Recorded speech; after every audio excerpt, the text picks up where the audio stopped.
Wheat farming secrets for highest profits. Number 2. Implementing no-till or minimum till systems. These are sustainable techniques that increase yields by 45% while cutting costs by 40%. Let's understand making the transition to reduced tillage. Transitioning from conventional intensive tillage to conservation agriculture ideally moves towards complete no-till, but many farmers successfully implement progressive transitions, reducing tillage incrementally over several years, allowing gradual adaptation of management skills, machinery, and farm systems, while capturing increasing benefits at each step. The transition pathway typically follows this progression. Year 1. Reduce tillage intensity. Eliminate moldboard plowing, replacing with the scissor plowing or heavy disking that disturbs soil less deeply and leaves more residue on surface. Reduce multiple secondary tillage operations to single pass immediately before seeding, and begin retaining more crop residues rather than burning or incorporating completely. This first step typically reduces fuel costs 30 to 40% and tillage labor by 30 to 50%, while improving soil cover from perhaps between 5 to 10% to between 20 to 30%, beginning soil health rebuilding and erosion reduction. Year 2. Move to strip till or minimum till. Reduce tillage to narrow strips only where seeds will be planted, leaving soil between rows completely undisturbed.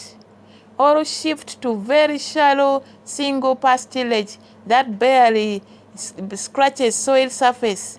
This reduces fuel costs another 20 to 30% and increases soil cover to between 40 to 60%, with measurable improvements in moisture retention and organic matter beginning to accumulate. Year 3 plus. Transition to no-till. Eliminate tillage entirely using no-till drill that plants directly into undisturbed soil with residue cover, achieving between 50 to 70% soil coverage and capturing full benefits of conservation agriculture. The equipment requirements for no-till wheat production center on the seeding implement. Proper no drills feature heavy-duty counters or disc operations that cut through surface residue without clogging. Adequate drone pressure systems forcing openers through hard soil and residue. Precision depth control ensuring uniform seed placement, and effective press wheels closing seed slots, ensuring seed-soil contact. Purpose-built no drills costing between $40,000 to $120,000 or more represent significant investment that many farmers cannot afford initially. But several alternatives allow no-till implementation, adapting existing conventional drills with modifications, including adding heavier drone pressure springs, installing residue managers or counters ahead of openers, adjusting opener spacing to manage residue flow, and carefully adjusting depth and pressure setting. Purchasing good quality used no-till drills, saving between 50 to 70% compared to new equipment. Forming machinery cooperatives where multiple farmers share ownership of specialized no-till drills, reducing individual investment. Or custom hiring. no-till planting services during transition while accumulating capital for eventual equipment purchase. Many successful no-till farmers begin with adapted conventional equipment, producing adequate results during the transition period, then upgraded to specialized no-till drills once conservation agriculture benefits generated, profits justifying investment. Optimizing no-till planting techniques.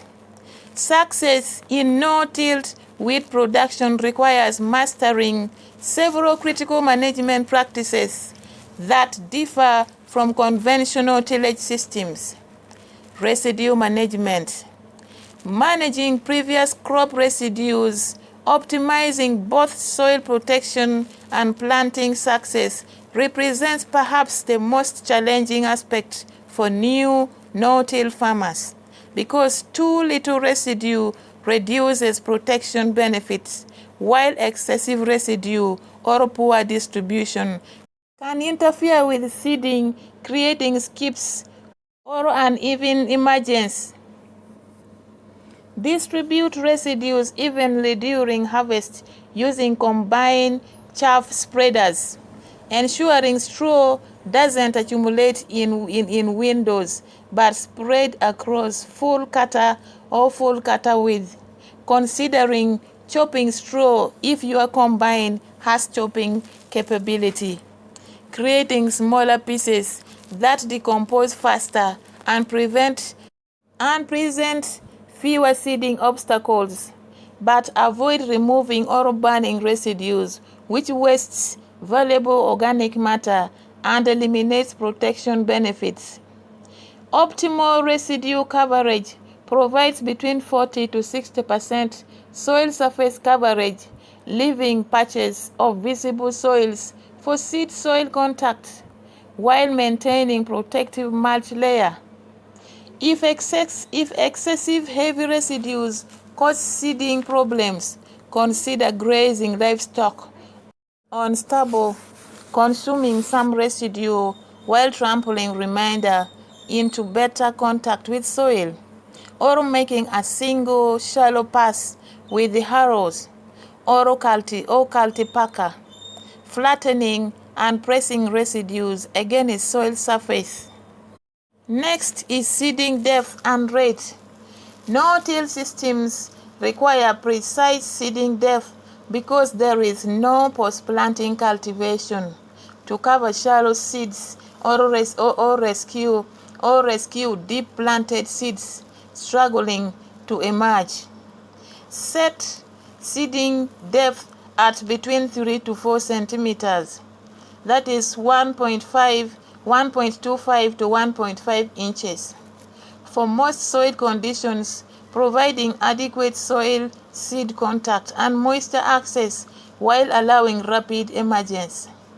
Adjusting shallower to between 2 to 3 centimeters. In heavy clay soils or very moist conditions, and slightly deeper, between 4 to 5 centimeters in sandy soils or dry conditions, but never exceeding 5 centimeters, while drastically reduces emergency and vigor. Monitor actual seed placement by digging into planted rows, examining seed depth rather than trusting drill settings, which may vary across fields. Seeding rates in no-field systems typically match or slightly exceed conventional rates. Target between 300 to 400 viable seeds per square meter, depending on variety, growing conditions, and weed pressure, recognizing that no-till fields sometimes show between 5 to 10% lower emergence than conventional tilled fields during transition. So modest rate increases provide insurance.